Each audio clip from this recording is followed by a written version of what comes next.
Ladies and gentlemen, welcome to motivational speaker Dr. Peter Attia, when we talk about the things that limit our quality of life as we get older. Most people immediately think of heart disease, diabetes, or maybe even dementia. Those are the conditions that dominate the headlines, and they absolutely matter. But there's another threat that doesn't get nearly enough attention, and it's one that, in many ways, quietly undermines everything else. That threat is muscle loss. Muscle loss with age, what the medical literature calls sarcopenia, is one of the most powerful predictors of how well you will live in your later decades. It determines whether you can get out of a chair without help, whether you can carry your groceries, whether you can climb stairs, and eventually, whether you can remain independent. In fact, when researchers look at why older adults fall, break bones, or end up in long-term care, the trail so often leads back to muscle. It isn't just about appearance, and it isn't just about strength in the gym. It's about the fundamental machinery that allows you to move through the world with confidence and safety. Here's the part that surprises many people. Muscle loss begins much earlier than most of us realize. Starting in your 30s, unless you take deliberate steps to preserve it, you lose muscle mass every single decade. By the time you're in your 60s, 70s, and 80s, that loss can accelerate rapidly. Some studies estimate that the average person loses about 3 to 8% of their muscle mass each decade after 30, and after 60, the slope of that decline gets steeper. And that number isn't just mass. It's not just about how much tissue is there. It's also about function, how well the nervous system communicates with the muscles, how fast the fibers fire, how much power you can generate when you need it. Think of it as both the hardware and the software of your muscles slowly degrading unless you intervene.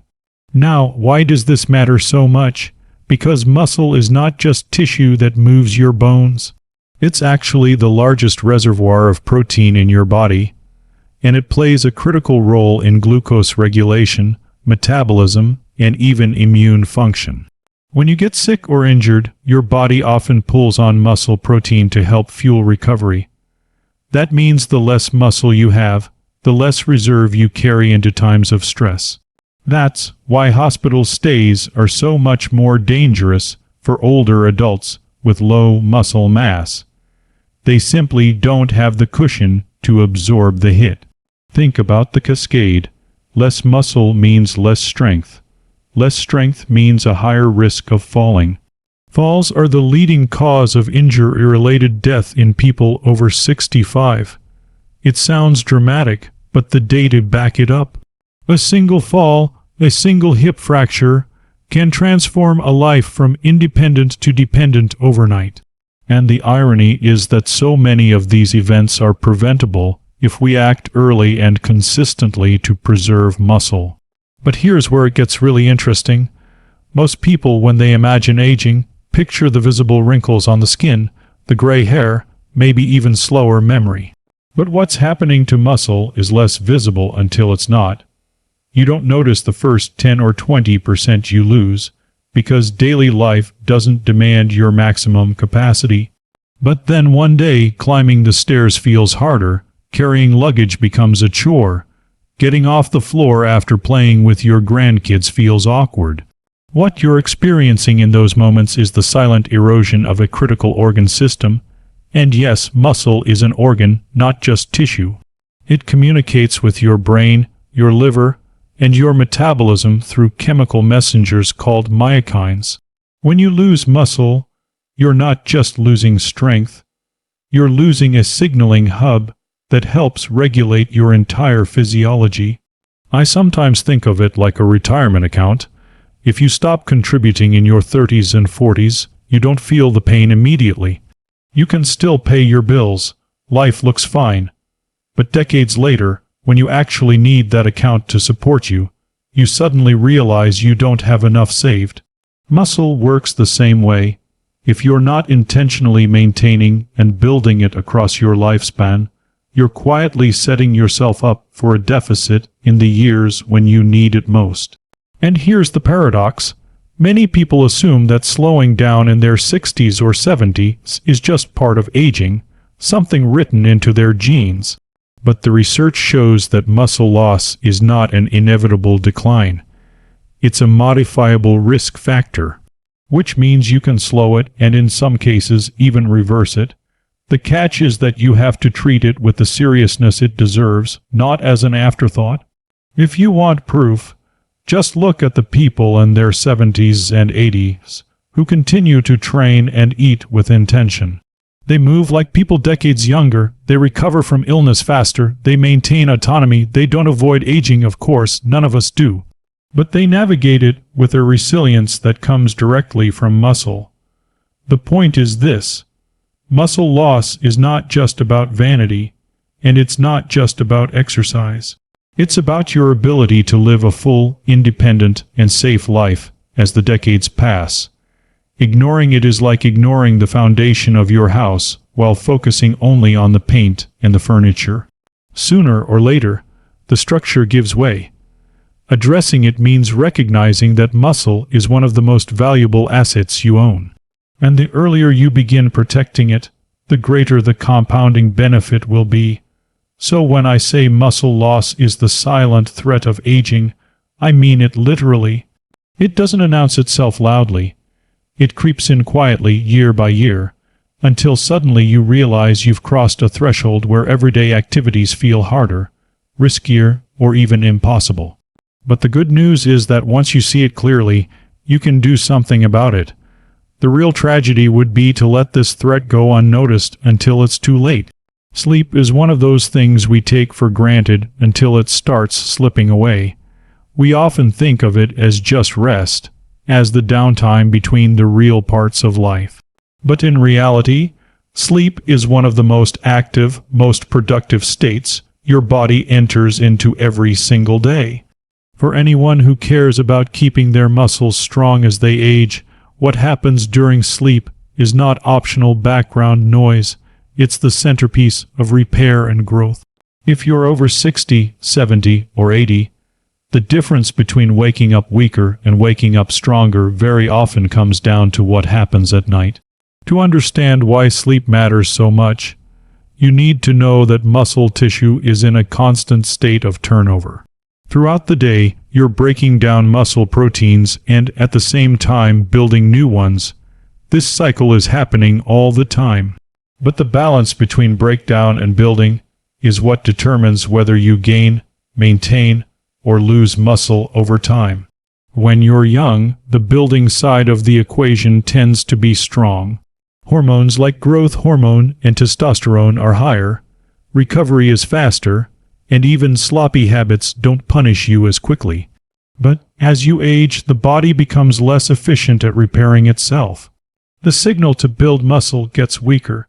The anabolic hormones drop, and you need to be more intentional about giving your body the right conditions to grow. That's where sleep comes in. During deep stages of sleep, your body releases pulses of growth hormone, one of the primary drivers of tissue repair. This hormone tells your cells, now is the time to rebuild, to restore, to lay down new protein. Think of it like the construction crew that only shows up when the city shuts down traffic at night. If you don't get enough sleep, or if the quality of your sleep is fragmented, that crew doesn't show up on time, and the repairs don't get done. Night after night, that deficit adds up, and your muscles slowly fall further behind in the maintenance they need. Sleep is also when your nervous system recalibrates. We often talk about strength in terms of muscle size, but strength is as much about your nervous system as it is about muscle tissue. When you practice movements, whether it's lifting weights, walking upstairs, or balancing on one foot, your nervous system learns how to fire the right muscles at the right time. During sleep, those patterns are consolidated, stored, and reinforced. If you cut sleep short, you're not just losing rest, you're erasing some of the progress you made during the day. But the influence of nighttime on muscle doesn't stop at sleep itself. What you do in the hour or two before you go to bed has an outsized effect on how your muscles respond overnight. One of the most important factors is whether your body has access to the raw materials it needs to actually build new tissue. Remember, muscle is made of protein. Without enough protein, all the hormonal signals in the world can't create new muscle fibers. As we age, our muscles become less sensitive to the protein we eat. This means older adults actually need a higher protein signal to get the same effect that a younger person would. And the timing of that protein matters. If you go to bed after a long gap without food, your body doesn't have enough circulating amino acids, the building blocks of protein, to maximize muscle repair during the night. The result is that muscle breakdown quietly outpaces muscle building, and over time, that accelerates the loss of lean mass. On the other hand, if you give your body a dose of protein right before sleep, especially a slower, digesting form like casein found in dairy, you essentially flood the system with the amino acids it needs throughout the night. That allows the nighttime hormonal surge to actually translate into new tissue. This might sound like a small detail, but it's not. Multiple studies have shown that older adults who consume protein before bed see significantly better overnight muscle protein synthesis compared to those who don't. Think about that. One simple ritual before sleep can literally change the slope of muscle loss as you age. It doesn't require hours in the gym or complicated routines. It just requires making sure your body isn't running on empty during the period when it's trying to repair itself the most. Of course, nutrition and sleep quality work hand in hand. If you eat too heavily or drink alcohol late at night, your sleep quality plummets, which cancels out much of the benefit. If you skimp on protein, the repair signal is weak, even if you sleep like a baby. It's the integration of both sleep as the recovery environment and protein as the raw material that makes the difference. Now let's connect this to the bigger picture. Imagine two people in their 70s. Both are losing muscle each year, as is typical at that age. One of them consistently goes to bed after a late dinner of mostly carbohydrates, sleeps poorly, and wakes up groggy. The other takes in a moderate serving of protein before sleep, maybe cottage cheese, Greek yogurt, or a simple shake, then gets 7 to 8 hours of quality rest. Over the course of weeks, months, and years, the second person accumulates a huge advantage. They maintain more lean mass, recover faster from daily activities, and stay stronger longer. The difference might not be obvious in a single night, but it becomes obvious over decades. What we're really talking about here is leveraging the natural rhythms of your body to work in your favor. Sleep is already happening. It's not something you have to carve extra hours out of your day for. All you need to do is align what you do before bed with what your biology is already primed to do. Provide the raw materials, protect the sleep quality, let your body take it from there. So when I say what you do before bed determines whether you stop muscle loss overnight, that's not hyperbole. That's physiology. Every night you go to sleep, your body either tips the balance toward building or toward breaking down. And in your 60s, 70s, and 80s, the margin for error gets thinner. You don't have the luxury of sloppy habits anymore. But the good news is you don't need extreme measures either. You need consistency, the right inputs, and respect for the nighttime hours when your body is doing its most important work. In the end, protecting muscle as you age isn't just about how hard you train during the day. It's about how well you prepare your body to recover and rebuild at night. Sleep is not just rest. It is your body's construction zone. And if you want to walk into your later decades with strength, stability, and independence, you have to start treating it as such. When people think about stopping muscle loss, the first thing that usually comes to mind is exercise. And yes, resistance training is the cornerstone. You can't preserve muscle without using it. But there's a detail that often gets overlooked, and it has nothing to do with what you lift in the gym or how many steps you take in a day. It has everything to do with what you feed your muscles right before you close your eyes at night. Because if you want to tip the balance from breakdown toward growth, the single most important habit is making sure your muscles have the raw material they need while you sleep. Let's start with a simple truth. Muscle tissue is made of protein. Proteins are long chains of amino acids, and one of those amino acids, leucine, is the trigger that flips the switch for muscle building. Without enough leucine in your system, the body doesn't activate the process of muscle protein synthesis at a meaningful level. Think of leucine as the ignition key in your car. Without turning that key, the engine doesn't start, no matter how much fuel you have in the tank. Now here's the problem as we age. Our muscles don't respond to protein the same way they did when we were 20 or 30. This is called anabolic resistance. It means that the same meal that used to drive muscle growth when you were younger now produces a much weaker signal. If a younger person could get away with 15 or 20 grams of protein in a meal, an older adult might need closer to 30 or even 40 grams to stimulate the same response. This isn't a flaw.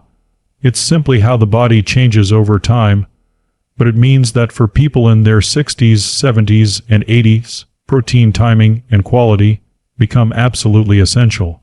And this brings us to the nighttime window. Think about what happens when you sleep. You spend 7 or 8 hours without eating. That's the longest fasting period most people have in their entire day. During that time, your body is still using protein. Your muscles are still being broken down, just at a slower rate. If you go to bed without giving your body a supply of amino acids, the entire night becomes a stretch of net muscle loss. On the other hand, if you provide a slowed, digesting protein source before sleep, you flip the script. You give your body exactly what it needs to not just stop the breakdown, but actually drive muscle synthesis while you sleep. The best studied option here is casein protein, which is found in dairy products. Casein digests slowly, releasing amino acids steadily over several hours. That means if you have something like cottage cheese, Greek yogurt, or a small casein shake before bed, your bloodstream stays enriched with amino acids throughout the night. It's like setting up an Roman 4 drip for your muscles while you sleep, and unlike quick digesting proteins which spike and then fall rapidly, casein creates a gentle, sustained release that perfectly matches the body's overnight repair cycle. Now, it's not just about the type of protein, but also the amount. Research suggests that older adults need somewhere between 30 and 40 grams of protein before bed to maximize overnight synthesis. That might sound like a lot, but in practical terms it's just 1 serving of cottage cheese, a cup of Greek yogurt with a scoop of protein powder, or a dedicated casein supplement. The key is to think of it as part of your daily ritual, the same way brushing your teeth is part of your routine before you sleep. There are a few objections that often come up here. Some people worry about digestion, thinking eating before bed might cause discomfort. But the truth is that a modest serving of protein, especially something like yogurt or casein, is generally well tolerated, even for people with sensitive stomachs. Others worry about weight gain, but the evidence shows that protein, unlike fat or sugar, is highly satiating and doesn't translate into fat gain when it's replacing empty calories. In fact, maintaining or even increasing protein intake in older adults is strongly associated with better body composition and lower levels of body fat over time. What's remarkable is how little effort this habit actually requires. There's no grueling workout, no hours of preparation, no expensive equipment. It's as simple as a small bowl of cottage cheese before you sleep, and yet the downstream effects are enormous. Every night you do this, you give your body the chance to rebuild. Every night you skip it, you let the balance tilt toward breakdown. Multiply that over years, and the difference is staggering. One person ends up frail, losing mobility, struggling with daily tasks. The other maintains strength, independence, and resilience well into their 80s. It's also worth noting that this practice does more than just protect muscle. Adequate protein intake before bed can improve metabolic health by stabilizing blood sugar overnight. It can help recovery from exercise, reduce soreness, and even support immune function. Remember, muscle is not just about movement. It's a metabolic and immune organ as well. Feeding it properly has ripple effects across your entire system. If you want a way to think about it, picture your body as a construction site. The crew shows up at night when the city shuts down. They've got the blueprints, they've got the tools. But if you don't supply them with bricks, they can't build. Giving your muscles protein before bed is like delivering a truckload of bricks right before the night shift begins. Without it, they stand around idle, or worse, they dismantle what's already there to use as raw material. With it, they get to work, and you wake up just a little stronger than when you went to bed. The point is not that this habit will turn you into a bodybuilder at 80. That's not the goal. The goal is to preserve the strength and function that allows you to live fully, to carry groceries, to play with grandkids, to climb stairs without fear, to get up from a chair without help.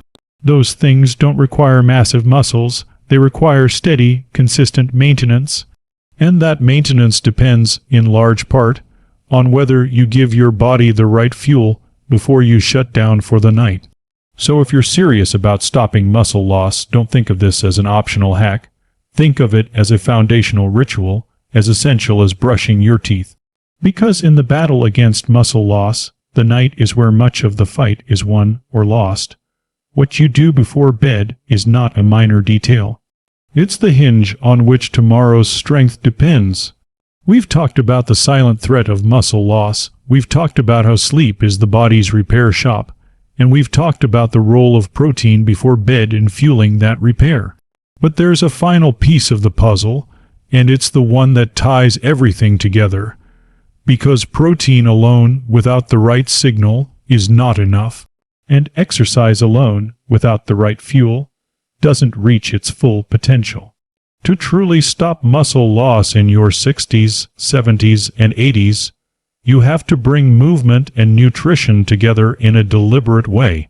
Think about it like this. Protein is the raw material, the bricks. Exercise is the blueprint, and the foreman directing the workers.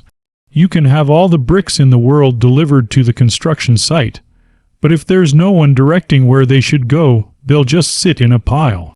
On the other hand, you can have the most motivated crew with the clearest blueprint, but if there are no bricks, they can't build. Muscle requires both. What kind of movement are we talking about? Resistance training. That might sound intimidating, but it doesn't have to mean heavy barbells or hours in the gym. Resistance training is any activity that challenges your muscles to work against load.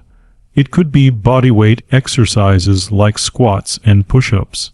It could be resistance bands. It could be dumbbells or kettlebells. Even lifting your own body out of a chair repeatedly, done with intention, is resistance training. The key is progressive challenge, asking your muscles to do a little bit more over time, so they're constantly reminded they are needed. This is crucial because muscle is expensive for the body to maintain. From an evolutionary perspective, if you're not using it, the body thinks it's wasting resources keeping it around. That's why inactivity accelerates muscle loss. It sends the message that this tissue is no longer necessary. Resistance training flips that message. It tells your body this muscle is vital, keep it, strengthen it. Without that signal, even the best nutrition plan falls flat. Now, combine that with what we discussed earlier, the role of protein, especially before bed.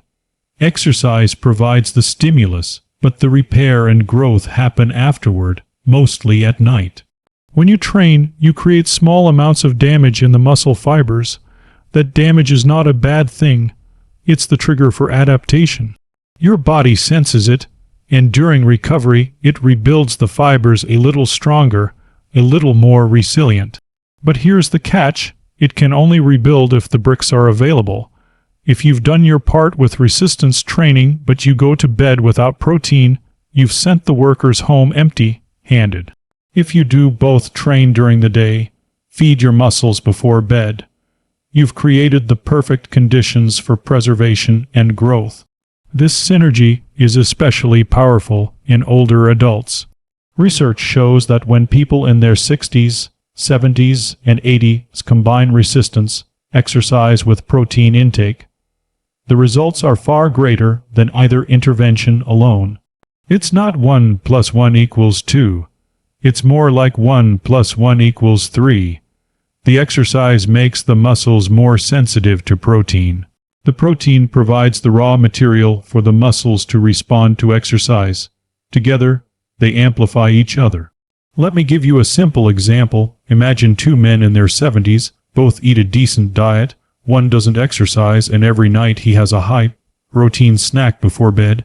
The other exercises regularly, but doesn't think about protein timing. He just eats whatever happens at dinner. Who do you think will fare better over the long run? The answer is that both will do better than the average person, but the one who combines both exercise and protein will dramatically outperform the others. That's the compounding effect. Over weeks, it looks like a small difference. Over years, it separates people into two entirely different trajectories, one toward independence, the other toward frailty. It's also important to talk about the kind of resistance training that works best. Strength matters, of course, but power, the ability to move quickly, is equally important. As we age, we tend to lose fast-twitch muscle fibers first. Those are the fibers that protect us when we stumble, the fibers that let us catch ourselves before we hit the ground. That means some of your resistance work should involve moving weights quickly and explosively, in a safe and controlled way. Even standing up from a chair as fast as you can, repeated several times, trains those fibers. Pairing this kind of movement with consistent protein intake ensures not just stronger muscles, but muscles that respond when you need them most. And let's not forget about the psychological side. Training during the day and fueling at night creates a rhythm. It builds a sense of control, of actively participating in your own aging process. That's a powerful antidote to the feeling of decline that many people assume is inevitable. When you combine the two strategies, you're no longer a passive passenger on the train of aging. You're actively steering. There's another hidden benefit as well. Resistance training improves sleep quality. People who train regularly fall asleep faster, sleep more deeply, and spend more time in restorative stages of sleep. That means your nighttime protein and your exercise habit are not just additive, they're mutually reinforcing. The better you train, the better you sleep. The better you sleep, the more effectively your protein is used. The more effectively your protein is used, the better your muscles respond to training. It's a virtuous cycle. So the message is simple but profound. Don't view nutrition and movement as separate silos. They're part of the same system. The real magic happens when you integrate them. A short session of resistance training during the day, combined with a serving of protein before bed, is not complicated, not expensive, not even time-consuming. But it's powerful. It's the difference between watching muscle loss accelerate as you age and watching it slow to a crawl, or even reverse. If you take nothing else away, take this: the body is built on signals and supplies. Movement provides the signal. Protein provides the supplies. You need both.